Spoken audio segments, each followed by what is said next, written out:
ጤና ይስጥልን ክቡራን ተመልካቾቻችን ከሐረሪ ቲቪ የሰዓቱን የአማርኛ ቋንቋ ዜናዎች ይዘን ቀርበናል። ዜናዎቹን እየመራው ነው ያያንቱ አመዳብራችሁ ቆይታ ማድረግ ይሆናል። በቅድሚያም ክልላዊ ዜናዎች ብልጽግና ፓርቲ የወጣቶችን ሁለንተናዊ ተሳትፎና ተጠቃሚነትን ለማረጋገጥ በትኩረት እየሰራ እንደሚገኝ የሐረሪ ክልል ብልጽግና ፓርቲ ቅርንጫፍ ጽሕፈት ቤት የፖለቲካ አደረጃጀት ዘርፍ ኃላፊ አቶ ጃፈር ሱፊያን ገለጹ።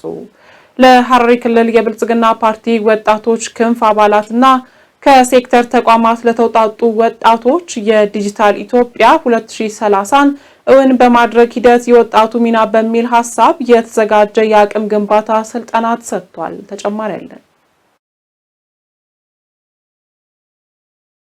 ለሐረሪ ክልል የብልጽግና ፓርቲ ወጣቶች ክንፍ አባላትና ከሴክተር ተቋማት ለተውጣጡ ወጣቶች የዲጂታል ኢትዮጵያ 2030 እውን በማድረግ ሂደት የወጣቱ ሚና በሚል ሐሳብ የተዘጋጀ የአቅም ግንባታ ስልጠና ተሰጥቷል። በስልጠናው ወቅት በሐረሪ ክልል የብልጽግና ፓርቲ የፖለቲካ አደረጃጀት ዘርፍ ኃላፊ አቶ ጃፈር ሱፊያን እንደገለጹት ብልጽግና ፓርቲ በፌዴራል ስርዓቱ ማዕቀፍ የበጀት ድልድል፣ የመሰረተ ልማት ተደራሽነትን ማስፋት፣ ምርትና ምርታማነትን ማሳደግ፣ ማክሮ ኢኮኖሚ የሚያሳልጥ ፖሊሲን መገንባት፣ ዘመናዊ አሰራርንም መዘርጋትና በዓለም ላይ ተወዳዳሪ የሆነ ገበያና ኢኮኖሚን መገንባት ዋነኛ ዓላማው አድርጎ እየሰራ ያለ ፓርቲ መሆኑን ገልጸዋል። ፓርቲው ሀብት ፈጠራና ፍጥነትን መሰረት ያደረገ ኢኮኖሚ ለመገንባት እየሰራ ያለና በዚሁም ተጨባጭ ውጤት እየተገኘ ስለመሆኑም ገልጸዋል። የከተማ ልማትን ማስፋፋት፣ የተቀናጀ የከተሞች መሰረተ ልማት አቅርቦት እንዲያገኝ ሙያዊ ብቃትን መሰረት ያደረገ ጠንካራ የከተማ አስተዳደርና የፋይናንስ ስርዓት እንዲኖራቸው በማስቻል መሰረታዊ የሆኑ የማዘጋጃ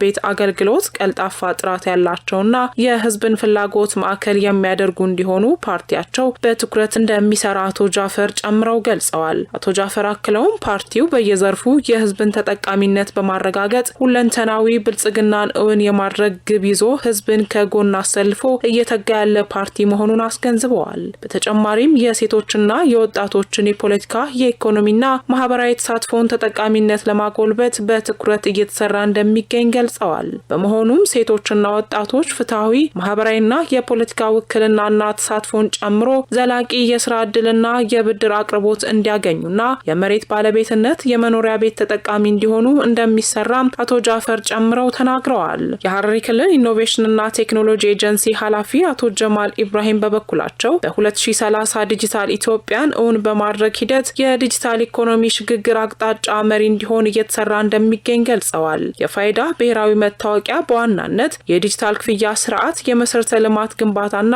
የሳይበር ደህንነትን በማረጋገጥ ዜጎች በዲጂታል ዓለም ተጠቃሚ የሚያደርግ ነው ሲሉ አቶ ጀማል ጠቁመዋል። ወጣቶች በየትኛውም ዓለም ላይ ሆነው በዓለም አቀፍ የቴክኖሎጂ ገበያ ውስጥ ተወዳዳሪ እንዲሆኑ የፈጠራ ስራዎችን እንዲያሳድጉና የስራ ዕድልም ለመፍጠር የሚያስችል መሆኑንም ጨምረው ገልጸዋል። አቶ ጀማል ለወጣቶች ለዲጂታል ኢትዮጵያ 2030 ጉዞ የራሳቸውን አሻራ እንዲያኖሩም መልእክታቸውን አስተላልፈዋል።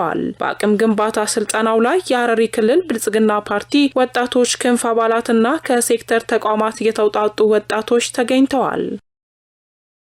የመጀመሪያው የኦሮሚያ ክልል ርዕሰ መስተዳድር አቶ ሐሰን አሊ ሐረር ከተማ ገቡ። አቶ ሐሰን ሐረር ከተማ ሲደርሱ የሐረሪ ክልል ምክትል ርዕሰ መስተዳድር ወይዘሮ ሮዛ ኡመርን ጨምሮ የክልሉ ከፍተኛ አመራሮች፣ የሀገር ሽማግሌዎች፣ የሃይማኖት አባቶች አቀባበል አድርገውላቸዋል። የመጀመሪያው የኦሮሚያ ክልል ርዕሰ መስተዳድር አቶ ሐሰን አሊ ከ27 ዓመታት የውጭ ቆይታ በኋላ ትላንት ወደ አዲስ አበባ መግባታቸው ይታወቃል። አቶ ሐሰን አሊ ከ1984 ዓ.ም ጀምሮ እስከ 1987 ዓ.ም ድረስ የመጀመሪያው የኦሮሚያ ክልላዊ መንግስት ርዕሰ መስተዳድር ሆነው አገልግለዋል። በሐረሪ ክልል ከ78000 በላይ ህጻናት የፖሊዮ ክትባት መውሰዳቸውን የክልሉ ጤና ቢሮ አስታወቀ። በክልሉ ሲሰጥ የቆየው አራተኛ ዙር የፖሊዮ ክትባት ዘመቻ ተጠናቋል። ሲሳይ ዘሪሁን በዝርዝር ያቀርበዋል። በሐረሪ ክልል በአራተኛው ዙር የተቀናጀ የፖሊዮ ክትባት ዘመቻ ከ78000 በላይ ህጻናትን ተደራሽ ማድረግ መቻሉን የሐረሪ ክልል ጤና ጥበቃ ቢሮ ገልጿል። የቢሮ ኃላፊው ዶክተር አብዲ አሚን እንደገለጹት በክልሉ በተካሄደው የተቀናጀ የፖሊዮ ክትባት ዘመቻ በሁሉም ወረዳዎች ከ78000 በላይ እድሜያቸው ከ5 ዓመት በታች የሆኑ ህጻናትን ተደራሽ ማድረግ ተችሏል ብለዋል። በክልላችን ባለፉት ሳምንት የተቀናጀ የአራተኛ ዙር ፖሊዮ ዘመቻ አርግተን ነበረ። ከ5 ዓመት በታች ያሉ 75700 አካባቢ ህፃናትን ለመከተብ ነበር ያቀድነው። አፈጻጸማችን 78800 ያው ከ104% በላይ አሳክተናል።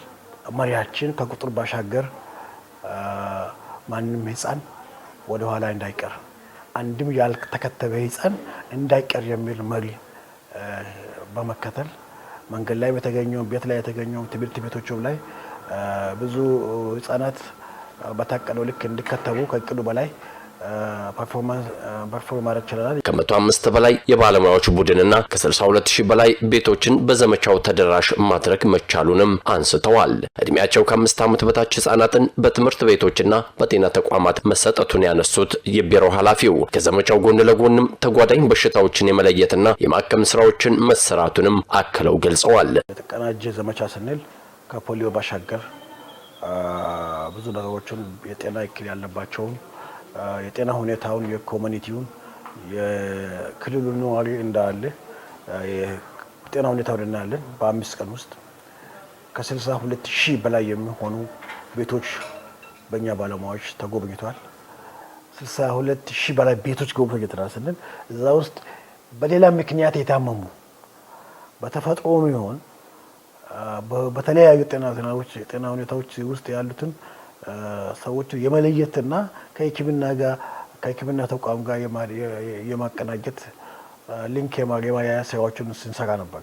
በተጨማሪም ከአጎራባች ክልሎች ጋር በመተባበርም ዘመቻው ተሰጥቷል ነው ያሉት። ይህም የህፃናትን መቀንጨርና በበሽታ የመጠቃት ስጋትን ጨምሮ ተጓዳኝ በሽታዎችን ለመከላከልና ለመቅረፍ አስተዋጽኦ የጎላ ነው ብለዋል። በተጨማሪም ይላሉ የማህበረሰቡን ጤና ለማሻሻል ብሎም አምራች ዜጋን ለመፍጠርና በሽታን ቀድሞ የመከላከል ስራን ለማሳለጥ በየወቅቱ የምናከናውናቸው ዘመቻዎች አስተዋጽኦአቸው የጎላ ነው ሲሉ አንስተዋል። በተለይ የጤናውን አሁን ማዕከልነቷን እንድትቀጥል ማለት ነው በግልም በመንግስትም ተቋማት የተሻሉ አገልግሎቶች እንዲኖሩና ለዛ ቅርብ ክትትልኛ እናደርጋለን። ክልላችን ላይ ያለው የማህበረሰቡ ጤና ሁኔታ ሲሻሻል የጤና ስርዓት ጥራት ኳሊቲ ሲሻሻል ሰው ያምናል ማለት ነው። ወረርሽኞቹን ስንቆጣጠር ሰው ያለ ስጋት ወደኛ ክልል እንዲመጣ ያደርጋል ማለት ነው። ስለዚህ ጠንካራ የሆነ የጤና ስርዓት ለዛ ነው የሚያስፈልገው። ቀደም ሲል የህብረተሰቡ ግንዛቤ አናሳ እንደነበር የገለጹት ዶክተር አብዲ አሚን በዘንድሮ ዓመት አስቀድሞ በተለያዩ መንገዶች የግንዛቤ መፍጠር ስራዎች በመሰራታቸው ለዘመቻው ውጤታማነት አስተዋጽኦ ማድረጉን ገልጸዋል። ክልሉን ሕክምና ማዕከል ለማድረግ እየተሰራ የሚገኘውን ስራ የበለጠ ለማሳለጥም የዘመቻ አስተዋጽኦ ከፍተኛ መሆኑን ነው ያነሱት። የወላጆች ወይም አሳዳጊዎች ፈቃደኝነትና የአየር ንብረቱ በዘመቻው ወቅት የነበሩ ተግዳሮቶች መሆኑን ጠቅሰው በባለሙያዎቻችንና በአጋር አካላት ከፍተኛ ቅንጅት እቅዳችንን ማሳካት ችለናል ነው ያሉት። በመጨረሻም ጤናማና አምራች ዜጋን ለመፍጠር በሚደረገው ጥረት ህብረተሰቡ የድርሻውን እንዲወጣም የቢሮው ኃላፊው ጥሪ አቅርበዋል። በገዳ ስራ ዙሪያ በርካታ ጥናቶችን እያከናወነ እንደሚገኝ የሐረማያ ዩኒቨርሲቲ አስታወቀ። የዩኒቨርሲቲው የገዳ ጥናትና ምርምር ማዕከል በኢሬቻ ባህልና በባህሉ ዙሪያ የሚከናወኑ የምስጋና ስነ ቃሎች ላይ ባካሄደው ጥናት ላይ ያተኮረ ግምገማ ተካሂዷል። ሄኖክ ግርማ ተጨማሪ አለው። በሐረማያ ዩኒቨርሲቲ የገዳ ጥናትና ምርምር ማዕከል በኢሬቻ ባህልና በባህሉ ዙሪያ የሚከናወኑ የምስጋና ስነ ቃሎች ላይ ባካሄደው ጥናት ላይ ያተኮረ ግምገማ ተካሂዷል። የዩኒቨርሲቲው የምርምርና ማህበረሰብ ተሳትፎ ምክትል ፕሬዝዳንት ዶክተር ኢሳቅ ዩሱፍ እንደገለጹት ማዕከሉ በገዳ ስርዓት ዙሪያ በርካታ ጥናቶችን እያከናወነ ይገኛል። ዩኒቨርሲቲው ሀገር በቀል እውቀቶችን መሰረት በማድረግ በገዳ ስርዓት ዙሪያ ያከናወነው ጥናት በተለያዩ ምክንያቶች በመጥፋት ላይ የሚገኙ ባህሎች እንዲያንሰራሩ በማድረግ ለገዳ ስርዓት እድገት ከፍተኛ አበርክቶ እንደሚኖረው ጠቁመዋል። በጥናቱ ላይ የተሳተፉት በዩኒቨርሲቲው የሙያ ማጉልበቻና የውጤታማነት አሰራር ዳይሬክተር ዶክተር ኢማና በየነ በበኩላቸው ጥናቱ የገዳ ስርዓትን በሰፊው ለማስተዋወቅ ባህሉ ሳይበረዝና ሳይከለስ ወጥነቱን ጠብቀው ለትውልድ ለማስተላለፍ የሚደረጉ ጥረቶችን የሚያግዝ ከመሆኑም በተጨማሪ በዘርፉ ለሚከናወኑ ጥናቶች በዋቢነት የሚያገለግል ነው ብለዋል። በጥናቱ ላይ የሐረማያ፣ የአዲስ አበባ፣ የጅማና የአርሲ ዩኒቨርሲቲዎችና የኦሮሞ ጥናት ተቋም መሳተፋቸው ቸውንም ዶክተር ኢማና ገልጸዋል። በመድረኩ በኢሬቻ ባህልና በባህሉ ዙሪያ በሚከናወኑ ስነ ቃሎች ላይ የተካሄደው ጥናት ቀርቦ በባህልና ስነ ጽሑፍ ምሁራንና በባለድርሻ አካላት ግምገማ ተካሂዶበታል። በጤናው ዘርፍ የማህበረሰቡን ችግር የሚያቀሉ አገልግሎቶች በትኩረት እየሰራ መሆኑን የሀረማያ ዩኒቨርሲቲ አስታወቀ። የሀረማያ ዩኒቨርሲቲ ጤናና ሕክምና ሳይንስ ኮሌጅ በተመራቂ ተማሪዎች አስተባባሪነት በምስራቅ ሐረርጌ ዞን ቁልቢ ከተማ የተሰራው የቲቪና ተላላፊ ያልሆኑ ህመሞች መታከሚያ ፕሮጀክት ተመርቋል። በተለይም ደሴ በዝርዝር ታቀርበዋለች። የሀረማያ ዩኒቨርሲቲ ጤናና ሕክምና ሳይንስ ኮሌጅ በተመራቂ ተማሪዎች አስተባባሪነት በምስራቅ ሐረርጌ ዞን ቁልቢ ከተማ የተሰራውን የቲቢና ተላላፊ ያልሆኑ ህመሞች መታከሚያ ፕሮጀክት በትላንትናው ዕለት ተመርቋል። በምርቃቱ የተገኙት የቁልቢ ከተማ አስተዳደር ምክትል ከንቲባ አቶ አሚን ዩያ ጣሂር በሀረማያ ዩኒቨርሲቲ ከ10 ሚሊዮን ብር በላይ የሚያወጡ ለማህበረሰብ ችግር ፈቺ የሆኑ 8 ፕሮጀክቶች በተለያየ ጊዜያት እንደተሰሩላቸው ተናግረዋል። ከዚህ በተጨማሪም ለህብረተሰቡ ጤና ጣቢያ ተጨማሪ አቅም የሚፈጥሩ ክፍሎች መገንባታቸውን ገልጸው ለተመራቂ ተማሪዎቹ በዚህ ሂደት ውስጥ ለተሳተፉ አካላትም ምስጋና አቅርበዋል። የሀረማያ ዩኒቨርሲቲ ጤናና ሕክምና ሳይንስ ኮሌጅ የማህበረሰብ ተኮር ትምህርት አስተባባሪ አቶ ካፕታሙ ንጉሴ በዩኒቨርሲቲው ተመራቂ ተማሪዎች በዚህ ሳምንት ከ9 በላይ ትልልቅ ፕሮጀክቶች እንደሚያስመርቁ ገልጸው ለቁልቢ ከተማ ማህበረሰብ የተሰራው ፕሮጀክት አንዱ ነው ብለዋል። ፕሮጀክቱን ያሳኩት ተመራቂ ተማሪዎች እንኳን ለምርቃታቸው አደረሳችሁ በማለት ማህበረሰቡም የተሰራውን ፕሮጀክት በአግባቡ እንዲጠቀሙበት መልእክታቸውን አስተላልፈዋል። የሀረማያ ዩኒቨርሲቲ ጤናና ሕክምና ሳይንስ ኮሌጅ ተማሪዎች አስቀድመው የቁልቢ ጤና ጣቢያ ካለው የቤት ችግር ቲቢና ተላላፊ ያልሆኑ በሽታዎችን በተመሳሳይ ክፍሎች በአንድ ላይ ሲያክሙ የነበረ ሲሆን ተማሪዎቹ ለተግባር ተኮር ስልጠና ወደ ቦታው ካቀኑ በኋላ የችግሩን አሳሳቢነት በመመልከታቸው ፕሮጀክቱን ለመስራት እንደተነሳሱ የተማሪዎቹ ተወካይ እጩ ዶክተር ጃቢር አማን ገልጸዋል። ጤና ጣቢያችንን በሚጠበቀው ልክ የሕክምና አገልግሎት በማስፋት መስጠት አልቻለም ያሉት የጤና ጣቢያው ተወካይ አቶ አብዱናስር አህመድ በቀጣይም ጤና ጣቢያው የሚያስፈልጉትን እገዛዎች ከጎናቸው እንዳይለዩ ጠይቀዋል። በመጨረሻም የርክክብ ስነ ስርዓቱ የተካሄደ ሲሆን በቀጣይም ተማሪዎቹ ባለፉት 5 ሳምንታት የሰሩትን ስራዎቻቸውን ለዩኒቨርሲቲው መምህራን አቅርበው ተገምግመዋል።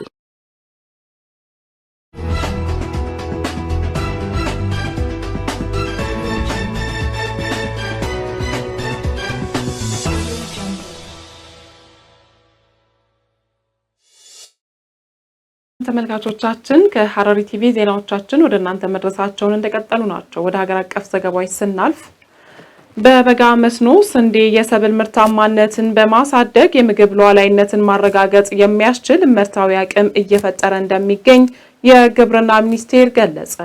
በሌላ ዜና ኢትዮጵያ በዙሪያ ያሉ መደቦችን በባቡር ለማገናኘት የ5000 ኪሎ ሜትር መስመር ጥናት ማጠናቀቋን የትራንስፖርትና ሎጂስቲክ ሚኒስቴር አስታወቀ። እነዚህንና መሰል ሀገር አቀፍ ዘገባዎችን በተለይም ደሴ በዝርዝር ታቀርበዋለች። በበጋ መስኖ ስንዴ የሰብል ምርታማነትን በማሳደግ የምግብ ሉዓላዊነትን ማረጋገጥ የሚያስችል ምርታዊ አቅም እየተፈጠረ እንደሚገኝ የግብርና ሚኒስቴር ገለጸ። በ2018 ዓ.ም የበጋ መስኖ ልማት መርሃ ግብር እስካሁን 2.7 ሚሊዮን ሄክታር መሬት በዘር መሸፈኑንም ሚኒስቴሩ አስታውቋል። በግብርና ሚኒስቴር የሰብል ልማት መሪ ስራ አስፈጻሚ ኢሳያስ ለማ ለኢትዮጵያ ዜና አገልግሎት እንደገለጹት የበጋ መስኖ ስንዴ ምርታማነትን በማሳደግ የምግብ ሉዓላዊነትን ማረጋገጥ የሚያስችል አቅም እየተፈጠረ ነው። በ2011 ዓ.ም በ3500 ሄክታር መሬት የተጀመረው የበጋ መስኖ ስንዴ ማሳን ወደ 4.2 ሚሊዮን ሄክታር መሬት በማስፋት ከራስ አልፎም ለውጭ ገበያ ማቅረብ ያስቻለ የምርት አቅም መፈጠሩን ገልጸዋል። በተያዘው ዓመት የበጋ መስኖ ስንዴ ልማት መርሃ ግብርም 4.2 ሚሊዮን ሄክታር መሬትን በሰብል በመሸፈን 175 ሚሊዮን ኩንታል ምርት ለመሰብሰብ ታቅዶ እየተሰራ መሆኑን ተናግረዋል። በዚህም እስካሁን በአገር አቀፍ ደረጃ 3.1 ሚሊዮን ሄክታር የእርሻ ማሳን በማዘጋጀት ከዚህ ውስጥም 2.7 ሚሊዮን ሄክታር መሬት በስንዴ ዘር መሸፈኑን አስታውቀዋል። በአገር አቀፍ ደረጃ ሁሉም አርሶ አደር የበጋ መስኖ ስንዴን ባህል በማድረጉ በግብርናው ዘርፍ የምግብ ሉዓላዊነትን ማረጋገጥ የሚያስችል ምርታዊ ውጤት የተገኘ መሆኑን ተናግረዋል።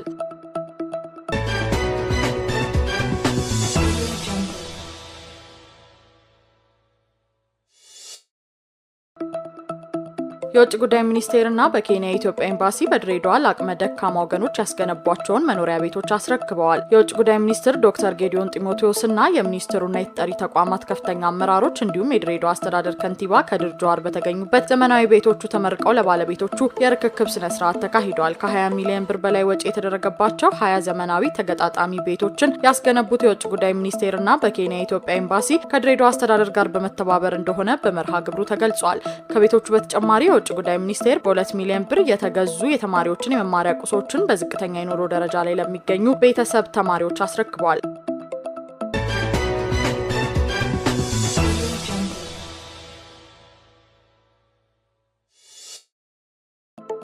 ኢትዮጵያ በዙሪያ ያሉ ወደቦችን በባቡር ለማገናኘት የ5000 ኪሎ ሜትር መስመር ጥናት አጠናቀቀች። የኢትዮጵያ በርበራ፣ ሞምባሳ፣ ጅቡቲና ፖርት ሱዳንን ጨምሮ በዙሪያ ያሉ ሁሉንም ወደቦች በባቡር መስመር ለማገናኘት የ5000 ኪሎ ሜትር የባቡር መስመር ጥናት ማጠናቀቋን የትራንስፖርትና ሎጂስቲክ ሚኒስቴር አስታውቋል።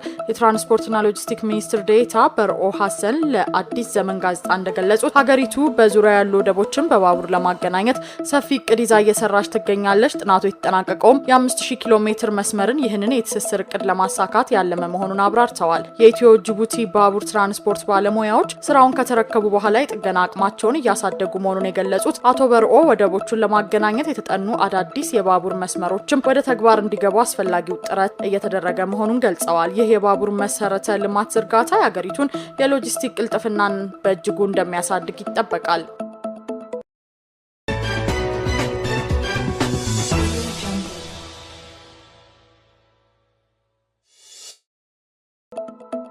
የኢትዮጵያን ብሔራዊ ጥቅም ለማስጠበቅና በአፍሪካና በዓለም መድረክ የሚኖራትን ተጽዕኖ ከፍ ለማድረግ መገናኛ ብዙሃን ትልቅ ኃላፊነት አለባቸው ሲሉ የኦሮሚያ ክልል ኮሚኒኬሽን ቢሮ ኃላፊ አቶ ኃይሉ አዱኛ ገለጹ። 48ኛው ጉሚ በለል የውይይት መድረክ ብሔራዊ ጥቅምና መገናኛ ብዙሃን በሚል መሪ ሀሳብ በኦሮሚያ ክልል ፕሬዝዳንት ጽህፈት ቤት ተካሂዷል። በመድረኩ ላይ የመንግስት ኮሚኒኬሽን አገልግሎት ሚኒስትር ዴኤታ ከበደ ደሲሳን ጨምሮ ከፍተኛ የመንግስት የስራ ኃላፊዎችና የዘርፉ ምሁራን እየተሳተፉ ይገኛሉ። የኦሮሚያ ክልል ኮሚኒኬሽን ቢሮ ኃላፊ አቶ ኃይሉ አዱኛ መገናኛ ብዙሃን ሀገር በመገንባት ሂደት ውስጥ ትልቅ አቅም እንዳላቸው ገልጸዋል። በቀጠናው እያደገ የመጣውን የኢትዮጵያ ተጽዕኖ ፈጣሪነትና የልማት ስራዎች በማስጠበቅ መስራት ይጠበቅባቸዋልም ነው ያሉት። በፍጥነት እያደገ በሚገኘው ዲጂታል የመገናኛ ብዙሃን ዘርፍ አጠቃቀም ላይ የሚስተዋሉ ክፍተቶችን በማጥራት ለሀገረ መንግስት ግንባታ መጠቀም አስፈላጊ መሆኑን ጠቁመዋል። በመድረኩ ላይ የተለያዩ ጥናታዊ ጽሁፎች ቀርበው ውይይት እየተደረገባቸው ይገኛል።